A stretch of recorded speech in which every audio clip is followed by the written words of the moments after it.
Option दे रखा था उसमें। संसद आंसर भी दे रखा है। जब लोकसभा दे रहा है तो उसको नहीं देना चाहिए। भी थे, यही ऑप्शन थे बिल्कुल सेम, लोकसभा, राज्यसभा और संसद तथा अदर। अच्छा। हाँ, उसकी जो आंसर की आई थी उसमें संसद भी था, संसद आंसर था। लोकसभा के प्रति ही जिम्मेदार होता है। ये आपको अनुच्छेद जो है 75 में दिया हुआ है। अनुच्छेद 75 कई बार पढ़ा था, लोकसभा ही पढ़ा था, इसलिए कंफ्यूजन हो गया। तो संसद नहीं समझ आ रहा है। नहीं, मंत्रिपरिषद लोकसभा को सामूहिक रूप से उत्तरदायी होती है, ये 75(3) में कहा गया है और यही शब्द है। और देखिए, मैंने ये कहा कि अगर कभी संसद की बात आती है, जैसे संसद दे दे लोकसभा न दे तो चल जाएगा। जैसे आपको दे दे, राष्ट्रपति दे दे, प्रधानमंत्री दे दे, संसद दे दे, कुछ और दे दे, तब तो आप कह सकते, क्योंकि लोकसभा भी संसद का अंग होती है। जैसे कहा जाता है ना, निकटतम उत्तर जो सही होता है उसको मान लिया जाता है। लेकिन यहाँ की परिस्थिति अलग है कि यहाँ जब उसने लोकसभा दे दिया तो फिर अलग उत्तर जो है, मैं तो यही मानूंगा, क्योंकि यही दिया हुआ है। जो किताब जो आपका मूल संविधान के बात यही है। अब तक तो हम यही देख रहे थे और इस पे कुछ मुझे नहीं लगता कोई विवाद है। आंसर क्या दे रखा है अब उसके बारे में तो मैं नहीं बता सकता, क्योंकि अभी हम आप पढ़ेंगे जब तो यही कहेंगे कि मंत्रिपरिषद सामूहिक रूप से लोकसभा के प्रति जिम्मेदार होती है, उत्तरदायी होती है। जब हम बताएंगे तो यही बताएंगे। और कभी कभी आयोग वाले कुछ जिद्दी होते हैं, कुछ ऐसे प्रश्नों पे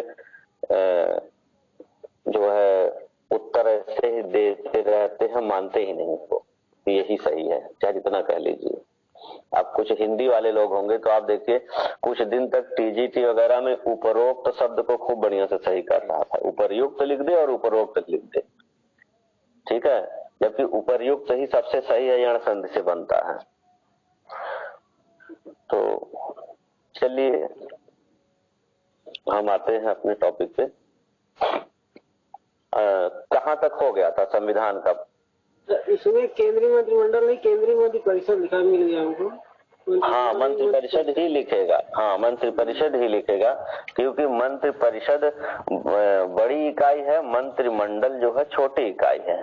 मंत्रिमंडल जिसको कैबिनेट कहते हैं, तो अभी तो हम वहाँ पहुंचेंगे ही। लेकिन एक कैबिनेट होती है, कैबिनेट में कुछ सीमित मंत्री होते हैं जो प्रधानमंत्री के विश्वास पात्र होते हैं, उनसे सलाह लेते हैं। और मंत्रिपरिषद में सारे मंत्री आते हैं, जो प्रधानमंत्री से लेकर के कैबिनेट स्तर के मंत्री, राज्य मंत्री स्वतंत्र प्रभार और राज्य मंत्री सहायक जो होते हैं, उप मंत्री, इन सबको मिला करके, और मंत्रिमंडलीय सचिव जो होते हैं उनको भी मंत्रिपरिषद का अंग माना जाता है। तो इससे मिलकर के मंत्रिपरिषद बनती है। और कैबिनेट मंत्री जो होता है उसको, जिनको हम कहते हैं कि मंत्रिमंडल, वो छोटी इकाई होती है, कुछ खास मंत्रियों का समूह होता है जिससे प्रधानमंत्री महत्वपूर्ण मामलों पर सलाह लेते हैं।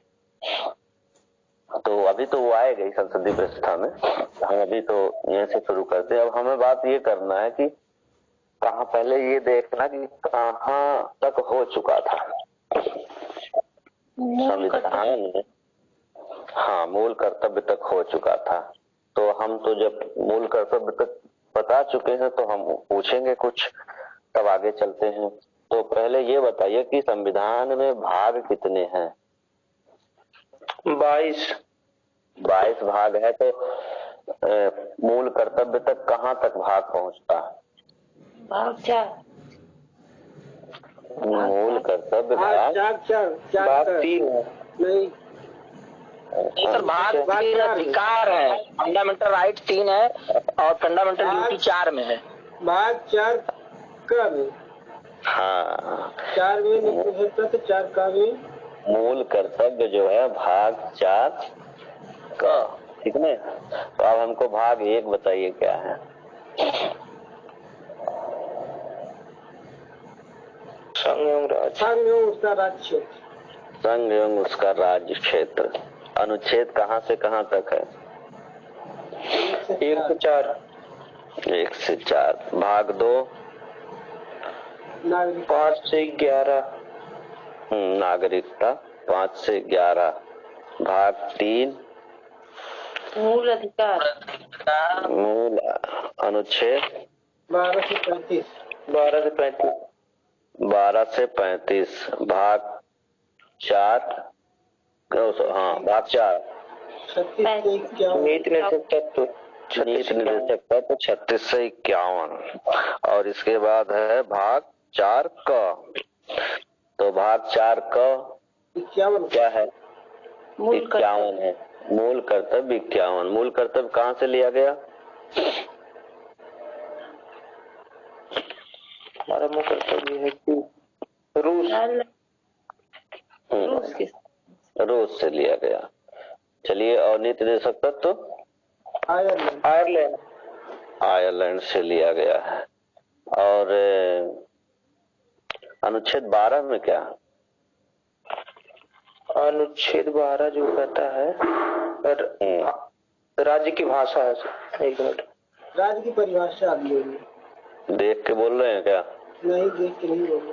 नहीं, राज्य की भाषा बोला जिन्होंने। नहीं सर, मैं बोला हूँ लेकिन देख के नहीं बोला हूँ, शायद कंफ्यूजन लग रहा है।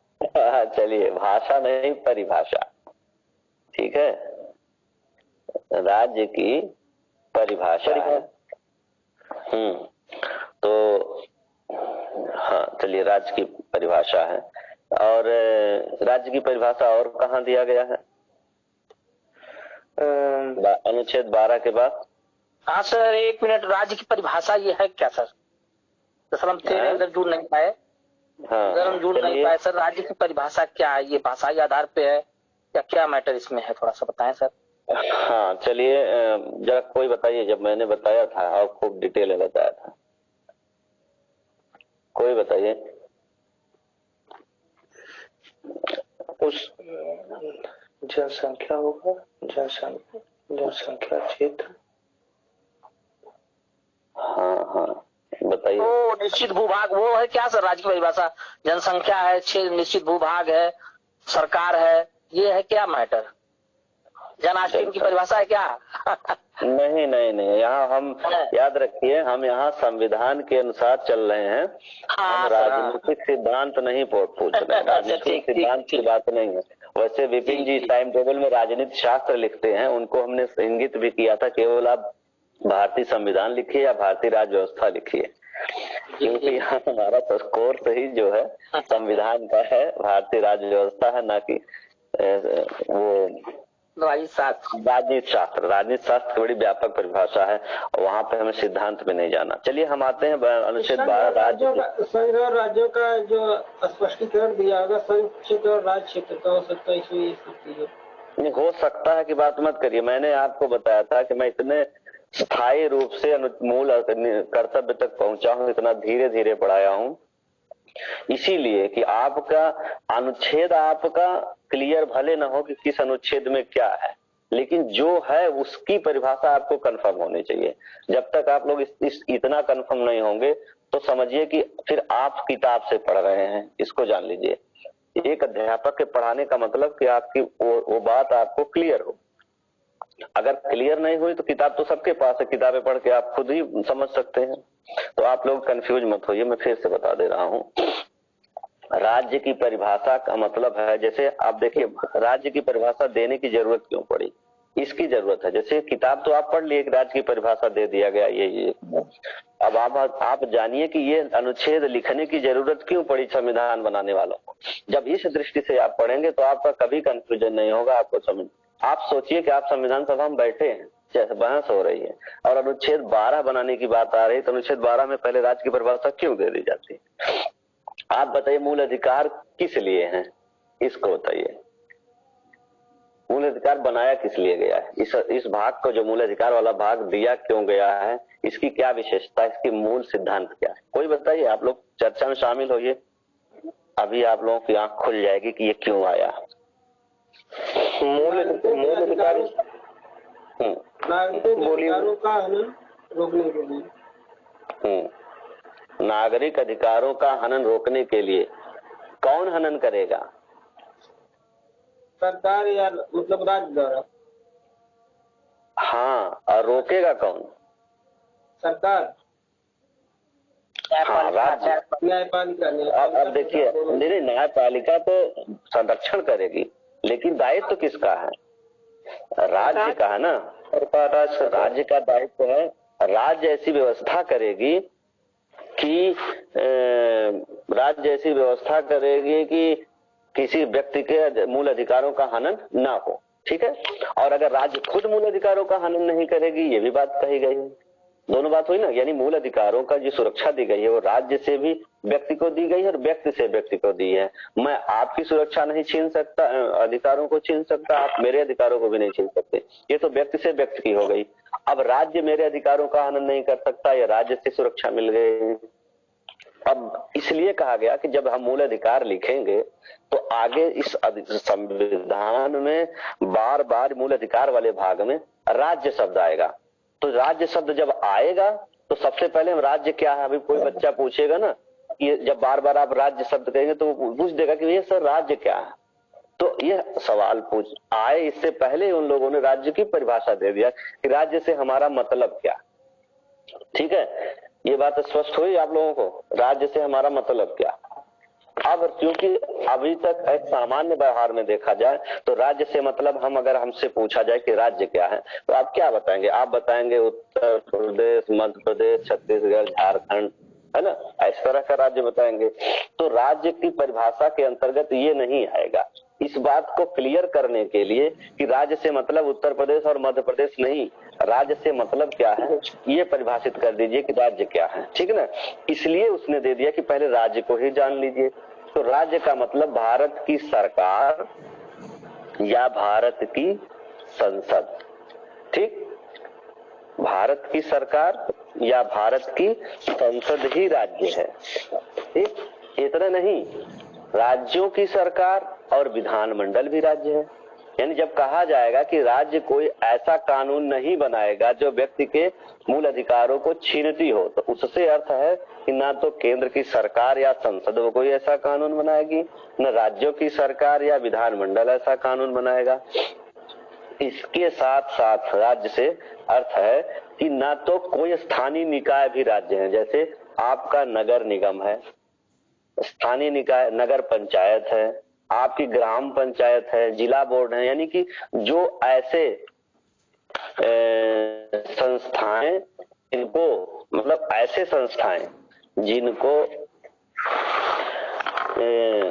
जिनको संविधान के द्वारा कोई पावर दे दी गई हो, जिनको संविधान के द्वारा कोई पावर दे दी गई हो और वो कानून बना करके कोई नियम, उपनियम या कोई आदेश जारी कर सके।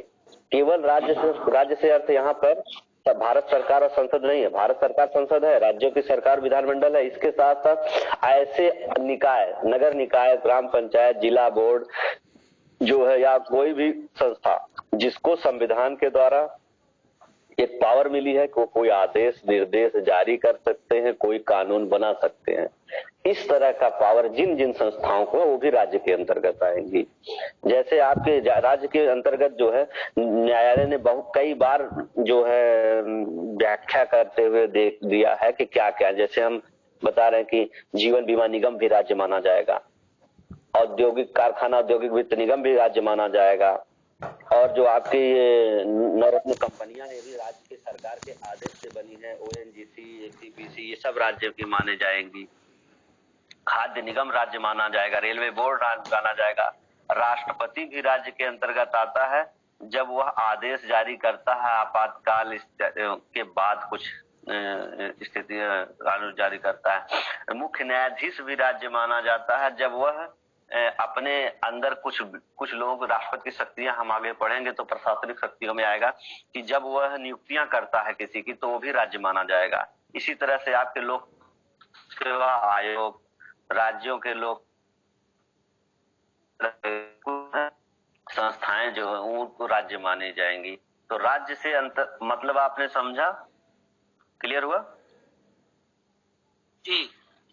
इन सब से जितनी संस्थाओं के बारे में मैंने बोला, इन सब को राज्य की परिभाषा के अंतर्गत रखा गया है और इन सब से सुरक्षा दी गई है मूल अधिकारों में। ठीक, बात समझ गए जी। अच्छा, अब जो है मैंने पूछा था कि अनुच्छेद 36 में क्या है?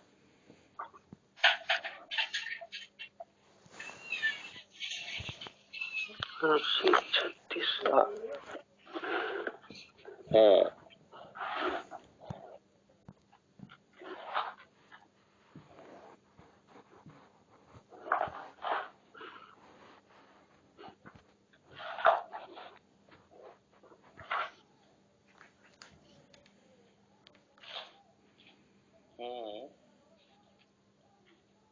बताइए, कोई बताइए।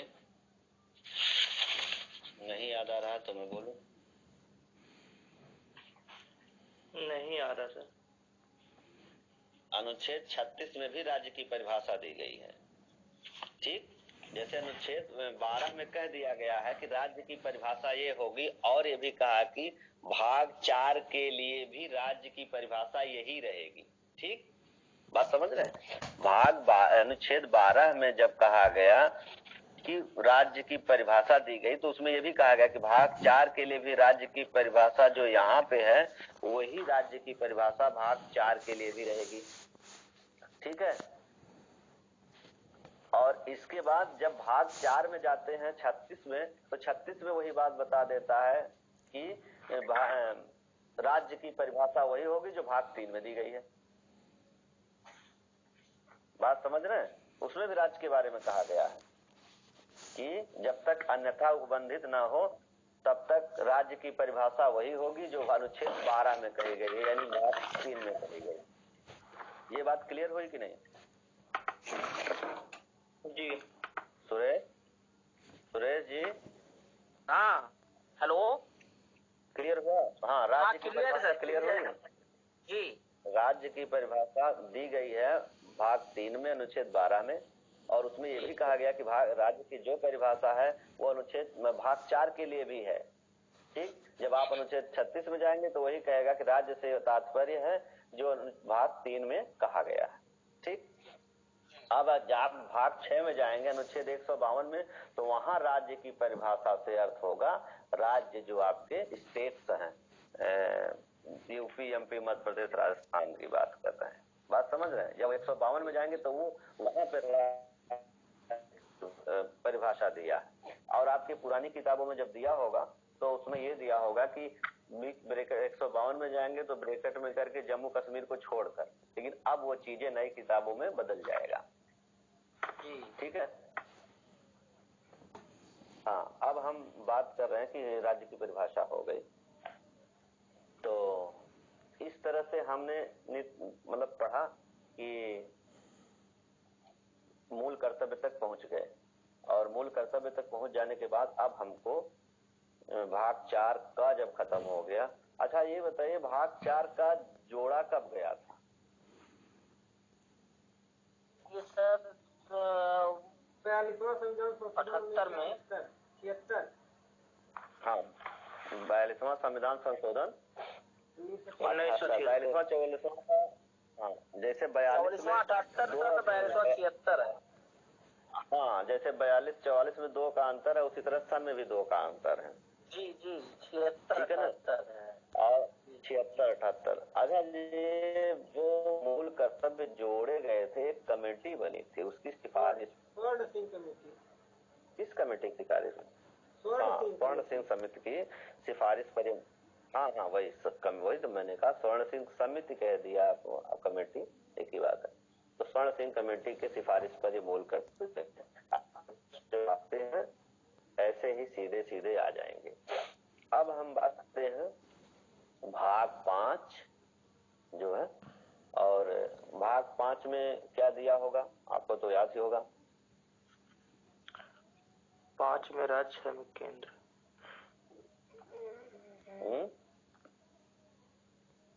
भाग 5 में संघ, ऐसे ही होता है, पहले रहेगा संघ।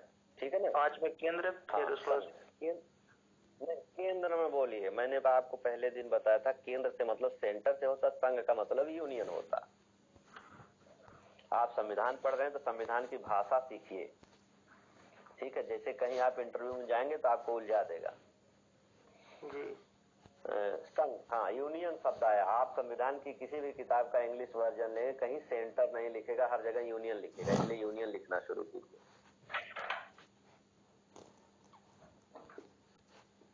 चलिए, तो संघ की बात, भाग 5 संघ, अनुच्छेद 52 से 151 तक, जिसमें 5 अध्याय हैं। पहले अध्याय में आएगा कार्यपालिका, ठीक है, राष्ट्रपति उपराष्ट्रपति, फिर संसद के बारे में बात करेगा, फिर राष्ट्रपति की विधायी शक्तियां के बारे में बात करेगा, संघ की न्यायपालिका की बात करेगा, और भारत का नियंत्रक महालेखा परीक्षक की बात करेगा। तो हम एक एक करके पहले बात करेंगे। सबसे पहले हम बात करेंगे राष्ट्रपति की। तो अब देखिए, एक चीज और जान लीजिए आप लोग कि पहले अब तक हमने अनुच्छेद एक एक पकड़ के पढ़ाया है। अब अगर हम अनुच्छेद पढ़ाने लगेंगे तो सिद्धांत थोड़ा सा दिमाग में कम बैठेगा। अब हमको सिद्धांत पकड़ के चलना है, उसके बाद हमको वहीं से देख लेना कि किस अनुच्छेद में ये कहा है। उसमें महत्वपूर्ण अनुच्छेदों को रटना होगा, लेकिन यहाँ से हमें पूरा सिद्धांत, क्योंकि यहाँ से अब प्रक्रियाएं चलना शुरू होगी। अब तक तो फिर फैक्ट हमको देखना था, क्या हमारे अधिकार है, क्या कर्तव्य है, क्या निश्चित तत्व है, और एक एक अनुच्छेद पकड़ के हम चल रहे थे। अब हम यहाँ से प्रक्रिया पकड़ के चलेंगे कि क्या क्या प्रक्रिया किससे संबंधित है, और इसके बाद जो महत्वपूर्ण अनुच्छेद पे फोकस करना होगा तो हम अनुच्छेद पे फोकस करके रटाएंगे, और अगर जब प्रक्रिया पे बात आएगी तो हम प्रक्रिया पे बात करके बताएंगे। तो हमें अब पहुंचना है संघ पे, भाग 5, और उसमें पहुंचना है कि राष्ट्रपति। अब राष्ट्रपति की बात करते हैं। तो राष्ट्रपति की बात करने से पहले हमको एक बात जान लेना चाहिए कि ये हमारे यहाँ की जो संसदीय सरकार है, तो लोकतांत्रिक शासन प्रणाली में 2 प्रकार की सरकारें जो है स्थापित की जाती है, एक संसदीय सरकार और एक अध्यक्षीय सरकार। तो संसदीय सरकार क्या होती है और अध्यक्षीय सरकार क्या होती है, इसके बारे में कोई 1-2 लाइन बोल दीजिए, कुछ जो पढ़े लोग होंगे। सरकार में राष्ट्रपति जो है सर्वोपरि होता है, और संसदीय सरकार में प्रधानमंत्री होता है। राष्ट्रपति केवल नाम मात्र का वो अधिकार। हाँ, संसदीय सरकार में प्रधानमंत्री सर्वोपरि होता है, और अध्यक्ष जैसे अमेरिका के राष्ट्रपति हैं। हाँ, सही है। संसदीय सरकार में प्रधानमंत्री प्रमुख होता है, और वही विधायिका में बहुमत दल का नेता होता है जी। वही विधायिका, हाँ, वही जो है जवाबदेह होता है, और राष्ट्रपति जो होते हैं वो औपचारिक कार्यपालिका का अध्यक्ष होता जी। हाँ, नार मात्र का अध्यक्ष होता। और जबकि अध्यक्षात्मक शासन में राष्ट्रपति जो है, हाँ, कार्यपालिका का प्रधान होता है अध्यक्षात्मक क्या चलता है सिद्धांत, और इसमें लोकसभा मतलब संसद के दोनों सदनों में उसका दायित्व वाला। हाँ, ठीक है, बिल्कुल सही है। विधानमंडल से वो स्वतंत्र होता है विधान जो है, जबकि ये कार्यपालिका के को साथ लेके सामूहिक उत्तरदायित्व की बात होती है संसदीय में, क्योंकि सबके साथ लेकर के चलता है, और वो अलग रहता है उसका एक। जैसे हमारे यहाँ एक उत्तरदायित्व है कि प्रधानमंत्री किसी को मंत्री बना दे, लेकिन उसे जो है बाद में 6 महीने के अंदर क्या होना पड़ता है, उसको किसी न किसी सदन का सदस्य होना पड़ेगा। और अमेरिका का हमें हाँ, ठीक है, और अमेरिका में किसी को कोई मंत्री बना दे कोई दिक्कत नहीं, वो अपने हिसाब से अपना कैबिनेट गठन करते हैं, क्योंकि वो ठीक है। तो अब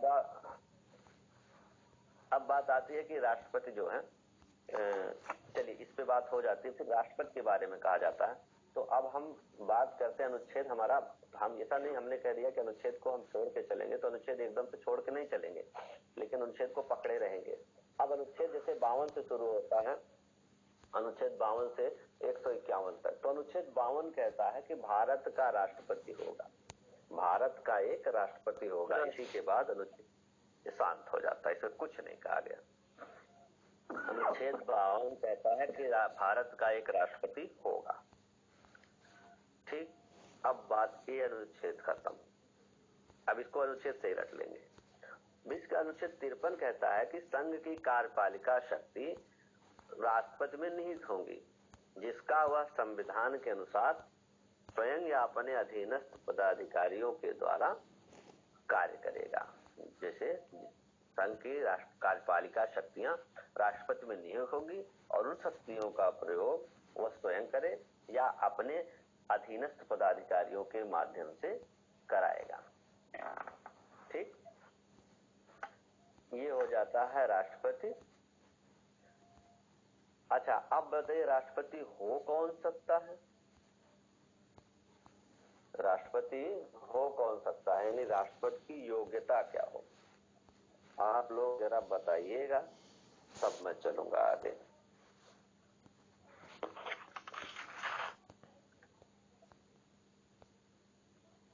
अनुच्छेद 58 में कहा गया है, मैंने तो जो है, हाँ, राष्ट्रपति के लिए क्या योग्यताएं हैं?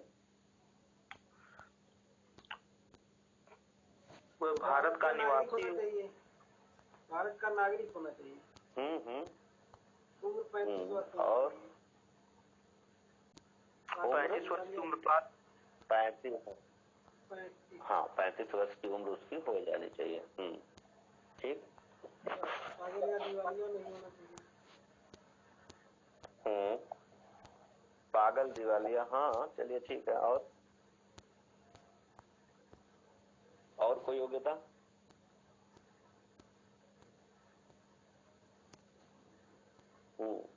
मतलब किसी लाभ के पद पर नहीं होना चाहिए। हाँ, वह लाभ के पद पर नहीं होना चाहिए। चलिए, इसके अलावा अब नहीं मिल रहा। उसकी एक योग्यता और होती है, वो योग्यता है लोकसभा का सदस्य निर्वाचित होने की योग्यता रखता हो। लोकसभा, हाँ, ये बहुत इंपॉर्टेंट क्वेश्चन है, सीधे सीधे रख लेते हैं। भारत का नागरिक है, उसके 35 वर्ष हो, पागल दिवालिया कोड़ी ना हो, ठीक है, इस तरह से बोलते थे। अब पागल दिवालिया कोड़ी शब्द को जैसे इसको थोड़ा सा एक तरह से होते हैं कि कुष्ठ रोग को बचाने के लिए शब्द जो है प्रयोग में नहीं आता है सामान्य रूप से। तो आपको यही देखना है कि भारत का नागरिक हो, उसकी उम्र 35 वर्ष पूर्ण हो चुकी हो और लोकसभा का सदस्य होने के लिए अर्हित हो। अभी मैं यही बता देता हूं, जब ये उपराष्ट्रपति में चले जाएंगे तो राज्यसभा का, क्योंकि उपराष्ट्रपति राज्यसभा का पदेन अध्यक्ष होता, सभापति कहा जाता, ठीक ना, अध्यक्ष न बोलिए, सभापति बोलिए, ठीक है ना, कि हम परिभाषाओं में जरूर ध्यान देंगे। तो मैंने कहा कि वो राज्यसभा का सभापति होता है, तो उसकी योग्यता में वहां पे वो राज्यसभा का सदस्य होने की योग्यता रखता हो। ठीक है, जब हम राज्यसभा लोकसभा बढ़ाएंगे तो उसमें क्या क्या योग्यताएं उस सदस्य की है, उसको वहां बात कर ली जाएगी। अभी हम राष्ट्रपति की बात कर रहे हैं, तो राष्ट्रपति की योग्यता में जो आप जान रहे थे वो तो जान ही रहे थे, एक शब्द एक वाक्य आप नहीं जान रहे थे या जान रहे थे तो भूल रहा होगा, इसको भी आप रख लीजिए, क्योंकि बार बार पूछ देता है और कंफ्यूज कर देता है। राज्यसभा कर देगा, लोकसभा कर देगा, संसद कर देगा।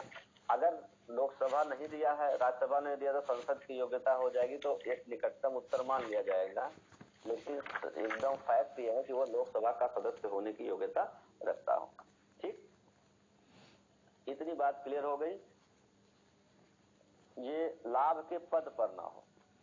और अब लाभ का पद क्या है, तो इसके लिए लाभ का पद जो है समय समय पर संसद निर्धारित करती है कि कौन सा लाभ का पद है, कौन सा लाभ का पद नहीं है। ठीक है, अब बात है कि जब ये वोट दे जाते, मतलब ये निर्वाचित होंगी, तो क्या और क्या होगा, जब राष्ट्रपति पद के लिए कोई उम्मीदवार होता है तो उसे कम से कम 50 मतदाताओं द्वारा प्रस्तावित और 50 मतदाताओं द्वारा अनुमोदित होना चाहिए। ठीक है,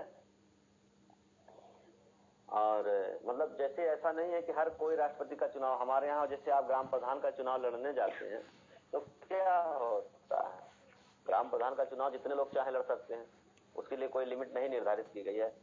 लेकिन यहाँ भी पदाधिकारियों की संख्या निर्धारित, सॉरी, प्रत्याशियों की संख्या निर्धारित नहीं है, लेकिन ये कहा गया है कि कम से कम 50, ठीक है, मतदाता जो वोट डालेंगे, आपको वोट देने वाले निर्वाचक होंगे, तो उन निर्वाचकों में से कम 50 लोग आपका अनुमोदन करें, 50 लोग प्रस्ताव करें, 50 लोग अनुमोदन करें कि 100 लोग कम से कम आपके साथ हों, आप तब आप चुनाव लड़ सकते हैं। ऐसे नहीं कि राष्ट्रपति का चुनाव होला, पता लगा कि पूरे देश से हजारों लोग आवेदन कर दे, ठीक है, उसके लिए भी एक योग्यता होनी चाहिए कि हाँ आपको लोग वोट, नहीं तो आप प्रक्रिया ही बनी रह जाएगी, जितनी जटिल प्रक्रिया। अभी जटिल प्रक्रिया पे भी आते हैं। और जमानत की राशि जो है 15,000। जमानत राशि जानते हैं आप लोग क्या होती है?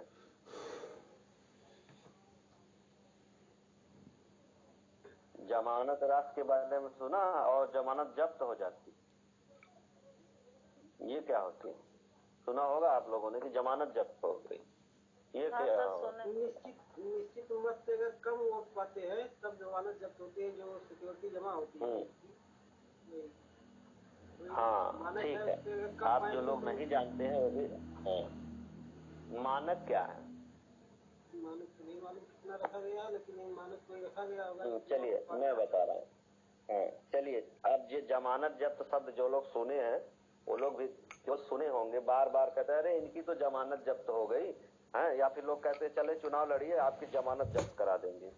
जमानत का मतलब होता है एक लोकतांत्रिक प्रक्रिया में आपको चुनाव लड़ने का अधिकार होता है, ठीक है। सरकार आपसे कोई शुल्क नहीं ले सकती चुनाव लड़ने। जैसे आप फॉर्म भरते हैं तो आपसे फॉर्म भरने का एक शुल्क लिया जाता है, जितना आपको मतलब आपकी परीक्षा को हैंडल करने के लिए सरकार खर्च करती है, एक उचित पैसा आपसे ले लेती है, जिससे कि आपका पेपर वगैरह तैयार करेंगे, आपकी परीक्षा की पूरी व्यवस्था करेंगे। तो ये बात तो अलग है। इसी तरह से चुनावी प्रक्रिया में आपकी चुनाव प्रक्रिया को एक गंभीर उम्मीदवारों को लाने के लिए और अगंभीर लोग जो होते हैं नॉन सीरियस पर्सन को अवॉइड करने के लिए एक बात रखी गई है कि आप लोग कुछ निश्चित रकम जमा करिए। यानी कि जब सुनते होंगे जब पर्चा भरा जाता है किसी भी चुनाव का तो आपको कुछ रुपया देना पड़ता है, और रुपया इस शर्त के साथ देना पड़ता है कि अगर आप गंभीर उम्मीदवार साबित हो जाते हैं तो भले हार जाएंगे चुनाव, आपका पैसा वापस कर दिया जाएगा। तो इसके लिए गारंटी, इससे क्या होता है कि जो सारे लोग नहीं आते चुनाव लड़ने, कि आप इस तरह से मतलब हजारों लोग किसी भी, ये सब जो जमानत की व्यवस्था हर चुनाव में है, आपके प्रधानी के चुनाव में भी जमानत की व्यवस्था, इसलिए कि अगर ऐसी व्यवस्था न हो तो हर कोई जाएगा 50 रुपए का एक फॉर्म खरीद लेगा, इसके बाद भर देगा और प्रत्याशी हो जाएगा। अब शासन को ये समस्या आ जाएगी कि 100 लोगों का चुनाव कैसे हैंडल कराए, कितना बड़ा मतपत्र छपवाए, या आपको 5-5 वोटिंग मशीनें कर्मचारी लेके जाएंगे, तो 5 वो लोग कराते हैं उसको लिए 25 लोगों की जो है टीम बनेगी। तो इन सब समस्याओं से मतलब निजात पाने के लिए कहा गया है कि आप निश्चित रकम जमा करेंगे और अगर आप गंभीर कैंडिडेट हैं तो आपको वोट मिलेंगे। अगर आपको कुल वैध मतों का, जितने वैध मत गिने जाते हैं उन वैध मतों का, जितनी वोटिंग होती है उसमें अवैध मत भी कुछ होते हैं, खारिज कर दिए जाते हैं। किसी ने गलत तरीके से वोट डाला, सही से नहीं पड़ा तो अवैध खारिज कर दिए गए वोटों को छोड़ गया। यानी कि वैध मतों का 1/6 आपको पाना ही जरूरी है। वैध मतों का 1/6 जमानत की जो क्या कहते हैं क्राइटेरिया निर्धारित की गई है उसको आप जानिएगा कि 1/6। अभी आपसे मैंने पूछा तो नहीं बताया कि आपने, फिर आप ही जानिए कि 1/6 जो अगर आप नहीं पाते हैं, जितने वोट पड़े, अगर 100 वोट हैं, 100 वोट में 100/6 जितनी भी काउंटिंग आ रही है, आप अगर उतने वोट नहीं पाते हैं तो आपका जो जमानत राशि है वो जब्त कर ली जाएगी, सरकार आपका पैसा वापस नहीं करेगी। आपने अगर 1/6 वोट पा लिया है, जितने वोटिंग पड़ी है, तो अगर इतना वोट आपने पाया भले हार गए हैं तो आपका जो पैसा जमा हो सरकार वापस कर देगी। आप जाएंगे अपना रसीद लेकर के आप पैसा वापस कर लेंगे। तो इस तरह से ऐसे लोगों को भगाने के लिए कि जो केवल शौकिया चुनाव लड़ना चाहते हैं, इन लोगों को भगाने के लिए कुछ जमानत राशि निर्धारित की गई। तो राष्ट्रपति के चुनाव में 15,000 निर्धारित की गई है जमानत राशि, बहुत ज्यादा नहीं है।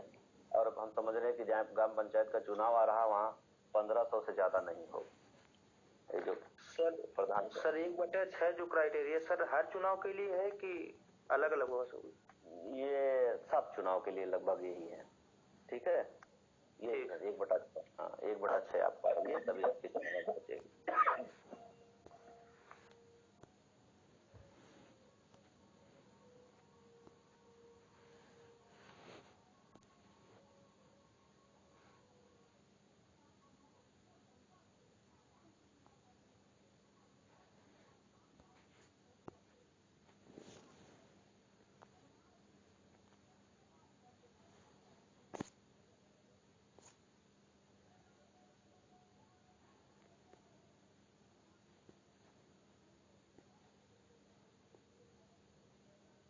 इतने कहा गया है कि कोई भी व्यक्ति पुनर्निर्वाचित, अनुच्छेद 57 में कहता है कि पुनर्निर्वाचित हो सकता है। तो पुनर्निर्वाचित हो सकता है इसका मतलब है कि वो कितनी भी बार निर्वाचित हो सकता है, ये शब्द नहीं है।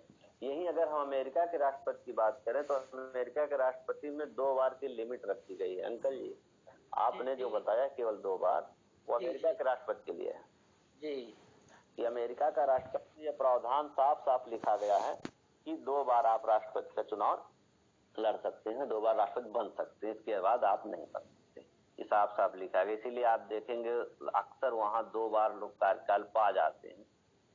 हमने देखा कई बार से कि 2 बार वो लोग राष्ट्रपति का पद पा जाते हैं, तीसरी बार लड़ना नहीं होता। ये अलग बात है कि ट्रम्प अब की बार नहीं पाए और उनका खिलौना जैसे छीन लिया गया और रो रहे हैं बच्चों, है ना जी छोटा। हाँ, ट्रम्प एकदम बच्चों की तरह रो रहा जैसे किसी का खिलौना छीन लो, तो इतने बड़े लोकतंत्र के लिए शर्मनाक है। तो वहां की व्यवस्था है कि 2 बार से ज्यादा नहीं जा सकते। हमारे यहाँ की व्यवस्था ये है कि हम 2 बार से अधिक चुनाव लड़ सकते हैं। परंपरा में नहीं है आज के समय, इसलिए 1 बार में काम हो जाता है। और राजनीति भी इसलिए ज्यादा है कि हर व्यक्ति को खुश करना, तो एक ही व्यक्ति को खुश करे। हमारे यहाँ तो राष्ट्रपति आजकल योग्यता से नहीं, बस मुंह बंद करने के लिए दे दिया जाता, तो भैया तू ही ले लो, कुछ दिन रहेंगे। अब वोट कौन डालता है? राष्ट्रपति के चुनाव में वोट कौन डालता है? लोकसभा के सदस्य, संसद के दोनों सदनों के सदस्य, विधानमंडल के दोनों सदनों के सदस्य। संसद के दोनों सदनों के सदस्य, राज्यों के विधानमंडल के दोनों सदनों के सदस्य राष्ट्रपति का निर्वाचन करते हैं। अच्छा, चलिए और भी कोई बताइए। ये जो बता रहे हैं सुरेश जी, क्या सही है? विधान परिषद वाला हमको कंफ्यूजन लग रहा है। विधान परिषद शामिल होती है नहीं, थोड़ा कंफ्यूजन लग रहा है। अच्छा, चलिए कंफ्यूजन अभी दूर हो जाएगा।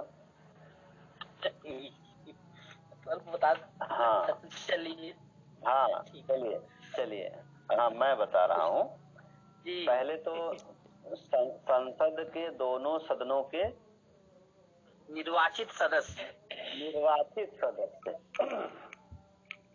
ये आप जानिएगा। ये निर्वाचित शब्द अगर नहीं लिखेगा आपका प्रश्न गलत हो जाएगा। आप तो कहेंगे मैं पढ़ के आया था, मैंने पढ़ा था कि संसद के दोनों सदनों के निर्वाचित सदस्य। निर्वाचित सदस्य शब्द निर्वाचित क्यों जोड़ा गया मालूम है आपको? नहीं मालूम, नहीं जोड़ा गया, लेकिन निर्वाचित सदस्य को याद है। ऐसे मनोनीत सदस्य भी होते हैं ना। हाँ, मनोनीत तो होते हैं जी। हाँ, बस इन्हीं को अलग करने के लिए, मनोनीत सदस्य जो होते हैं, कौन मनोनीत होते हैं? वही से राज्यसभा में और लोकसभा में 2 एंग्लो इंडियन है मनोनीत। लोकसभा में, राज्यसभा में 12 है, साहित्य कला। बिल्कुल। चलिए ठीक है, हाँ ठीक है। राज्यसभा में 12 लोग को राष्ट्रपति मनोनीत करते हैं, ठीक है, तो वो मनोनीत सदस्य। और लोकसभा में 2 एंग्लो इंडियन, ठीक है ना। 2 एंग्लो इंडियन। शर्त क्या होती थी एंग्लो इंडियन को रखने के लिए? शर्त क्या होती थी एंग्लो इंडियन के लिए? क्या अनिवार्य है कि एंग्लो इंडियन रखे ही जाएं? ये अनिवार्य नहीं है सर। क्यों? तो कब रखा जाएगा?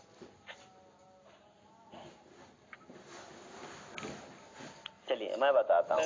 मैंने कहा ना कि आप संविधान की लाइन में कारण होते हैं कि जैसे कहा गया है कि यदि राष्ट्रपति को यह अंदाजा लगे कि उनका पर्याप्त प्रतिनिधित्व नहीं है, मान लीजिए एंग्लो इंडियन आबादी के 10 लोग सांसद चुन के आए हैं सामान्य प्रक्रिया से, तब क्या जरूरत है एंग्लो इंडियन रखने? मान लीजिए वो किसी पार्टी में हो एंग्लो इंडियन लोग जी। हाँ, जैसे कहा गया ना कि जैसे एंग्लो इंडियन लोग जो हैं वो और किसी पार्टी से, अन्य पार्टियों से सीधे लोकसभा का चुनाव लड़ करके आए हैं और 10 लोग पार्टी में हो, उनका प्रतिनिधित्व हो गया, तब मनोनीत करने की आवश्यकता नहीं है। जब राष्ट्रपति को ये लगे कि अरे इनकी आबादी से तो कोई चुना ही नहीं गया, इनका तो प्रतिनिधित्व ही नहीं है संसद में, तब इनके कम से कम अधिकतम 2 लोगों को राष्ट्रपति चुन सकते हैं। कभी यह पता लगा कोई चुन के आया है? कौन लोग होते हैं? हेलो हेलो सर, ये एंग्लो इंडियन शब्द जो दे दिया, ये कौन लोग होते हैं? भारत के एंग्लो इंडियंस लोग जो होते हैं, जो भारत के नागरिक होते हैं, विदेशी नहीं, जैसे भारत में यूरोप से लोग आके बस गए, यहाँ की महिलाओं से विवाह किया उन्होंने, और यहाँ के नागरिक हैं, उनका मूल जो है यूरोपीय मूल के लोग हैं। अंग्रेज जैसे यहाँ अंग्रेज आके रह रहे थे तो बहुत सारे अंग्रेज यहीं बस गए ही नहीं, यहाँ के नागरिक हो गए। अंग्रेजी मूल की बात तो नहीं करता है ब्रिटेन या इंग्लैंड वाले? केवल ब्रिटिश मूल की नहीं, यूरोपीय मूल की बात करता। हाँ, हम सही है, लेकिन केवल इंग्लैंड नहीं, उसमें यूरोपीय मूल की बात है। 2-3 शर्तें उसमें है एंग्लो इंडियन से लेकर के। तो जैसे मेन आप यही जानिए, एंग्लो इंडियन का मतलब है कि जो यूरोपीय मूल के लोग, जैसे पुर्तगाली भी थे, फ्रांसीसी भी थे, है ना, स्पेनिश, डच, ब्रिटिश, ये लोग आके यहाँ नागरिक बन गए, तो फिर उन लोगों की भी आबादी का प्रतिनिधित्व होना चाहिए, जो यहाँ के नागरिक यहाँ से नहीं गए आजादी के बाद।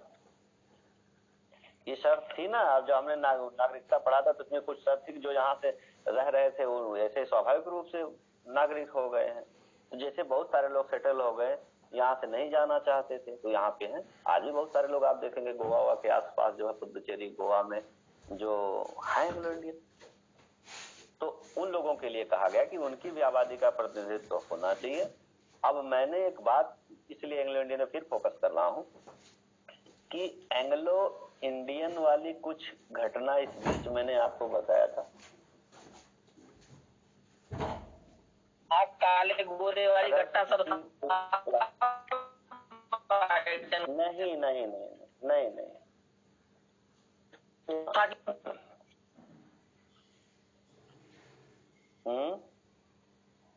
इसके अलावा मैंने बात किया था, आपको याद नहीं होगा क्या? अच्छा, अब तक संविधान में संशोधन कितने हो चुके हैं? 444। 444? 103। अरे यार से भूल गए सर, भूल गए। हाँ, बता दिए सर। हाँ, देखिए अनुच्छेद 444 ये जो हो गए हैं, ये आपको गिनती में हो गए हैं, लेकिन मूल गिनती वही है, का खा करके जोड़ा जाता है। 395 ही होंगे, क्योंकि आप देखेंगे ना कहीं पे 51 के बाद 51 का जोड़ दिया गया, 395 को 396 क्यों नहीं जोड़ा गया? मैंने बताया था एक दिन, क्योंकि जिस डिपार्टमेंट में संशोधन किया गया उसको वही रखना था, वही उस बात को क्लियर करना था, इसलिए उसको उसी भाग में रखने के लिए उसी अनुच्छेद के आसपास हटा दिया गया, चाहे किसी अनुच्छेद का भाग बना करके, चाहे एक अलग अनुच्छेद ही बना दिया गया, तो कैपिटल ए लिख दिया गया। जैसे 51 के अंतर्गत चाहते तो 51 का भी लिख सकते थे, उसका भाग बना के स्मॉल ए बी सी, लेकिन उन्होंने नहीं कहा कि इतना महत्वपूर्ण है कि उसका एक अलग अनुच्छेद हो जाएगा, किसी से कोरिलेट नहीं कर रहा, अलग हो रहा, तो अलग हो रहा तो उसको अलग अनुच्छेद, तब उसने कैपिटल ए लिख दिया, है ना। हिंदी में लिखता है तो बड़े ब्रैकेट के अंतर्गत कर देता। तो हाँ, किसी ने कहा अनुच्छेद कितने संविधान संशोधन हो चुके थे? 103। हाँ, तो 104 बताइए।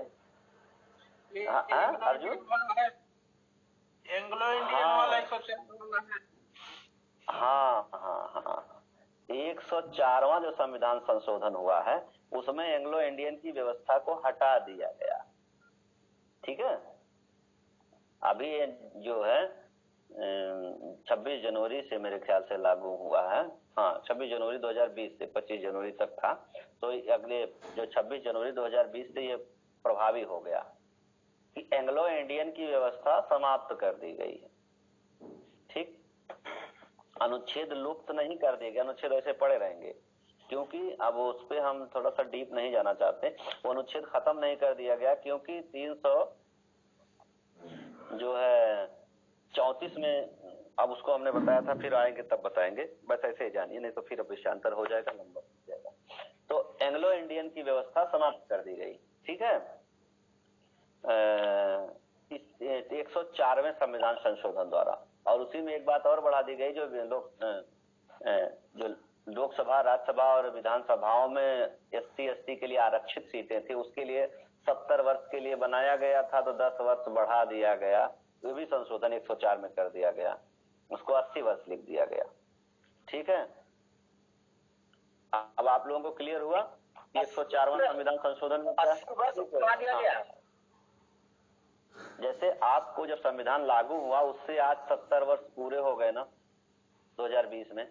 जी 80 वर्ष बढ़ा नहीं गया, शब्द को 70 को 80 कर दिया गया, यानी 10 वर्ष बढ़ाया गया। याद करिए, जैसे 70 लिखा था कि ये व्यवस्था संविधान लागू होने के 70 वर्ष तक रहेगी, अनुसूचित जाति अनुसूचित जनजाति का आरक्षण 70 वर्ष रहेगी, और यही लिखा था एंग्लो इंडियन की व्यवस्था 70 वर्ष तक रहेगी। दोनों बातें लिखी गई, ठीक है।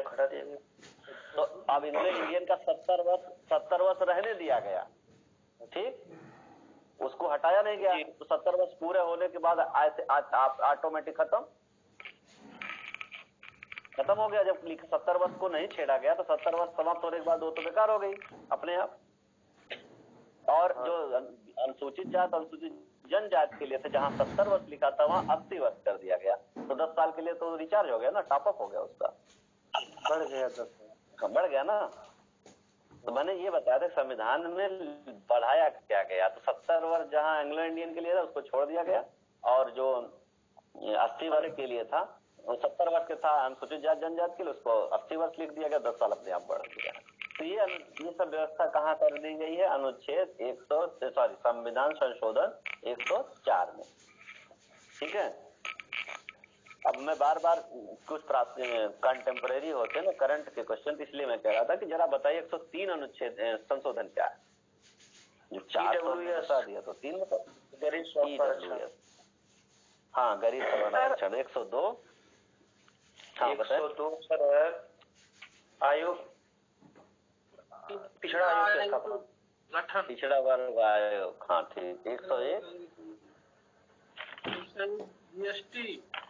GST और 100 बांग्ला सही सही। सर 3 में हाँ क्या भारत है? और बांग्लादेश जी सर 3 में क्या है? तीन में है EWS माने इकोनॉमिक वीक सेक्शन जो है, आर्थिक रूप से कमजोर गरीब सवर्णों को जो 10% आरक्षण दिया गया है वो 103 में है। आप सुन रहे हैं ना, गरीब सवर्णों को भी 10% जी। 102 पिछड़ा वर्ग आयोग, 101 GST है, 100 में है बांग्लादेश और भारत का भूमि समझौता, भूमि अधिग्रहण, एक दूसरे से लेन देन हुआ था। मैंने इस पे चर्चा किया था आप लोगों से, तो ये लास्ट के 3-4 जान लीजिए, ज्यादा सही रहेगा। ठीक है, तो हम आते हैं फिर से वहां पे राष्ट्रपति के निर्वाचक मंडल की बात करते हैं कि राष्ट्रपति का निर्वाचन कौन करेगा। तो राष्ट्रपति का निर्वाचन कौन करेगा? अब क्या क्या हुआ, राज्य के लोकसभा और राज्यसभा के निर्वाचित सदस्य, हाँ लोकसभा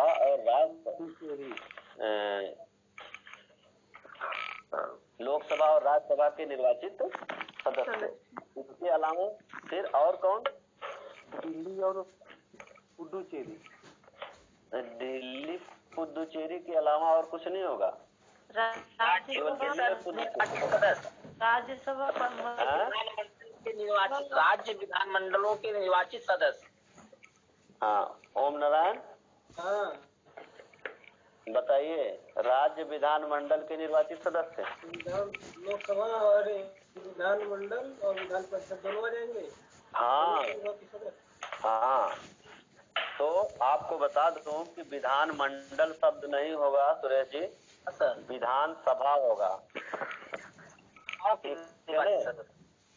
विधानसभा इसलिए होगा कि विधानमंडल कहने पे, जैसे हम यहाँ संसद के निर्वाचित सदस्य कह देते हैं तो काम हो जाता है।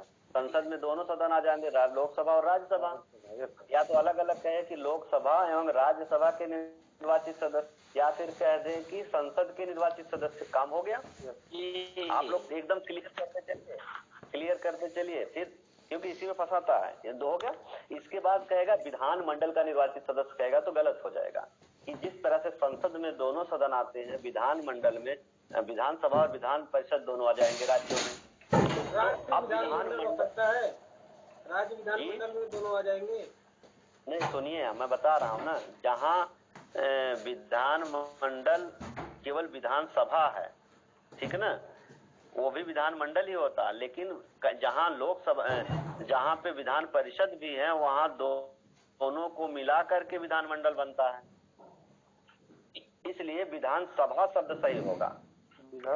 बात समझ रहे हैं? जब कभी ऐसी बात आ जाए कि प्रश्न के 1 2 3 विकल्प करके आ जाए, तो उसमें आपको ढूंढना पड़ेगा, ये उसमें सेट कर 1 2 सही है, 1 2 3 सही है, ऑप्शन ही ऐसा आ जाए, तब आप उसको घुसा सकते हैं। लेकिन आप इसको स्पष्ट अंतर जानिए कि केवल विधानसभा के सदस्य वोट करते हैं। क्यों वोट करते हैं? क्योंकि सारे राज्यों में विधान परिषद नहीं है, ठीक है ना, सारे राज्यों में विधान परिषद नहीं है, तो प्रतिनिधित्व तो अंतर हो जाएगा ना। जहां विधान परिषद वहां दोनों सदन पे वोट कर रहे हैं, तो उस राज्य के तो ज्यादा वोटर हो गए, समझ रहे हैं। और जिस राज्य विधान परिषद नहीं है, वहां के वोटर कम हो गए। इस अंतर को हटाने के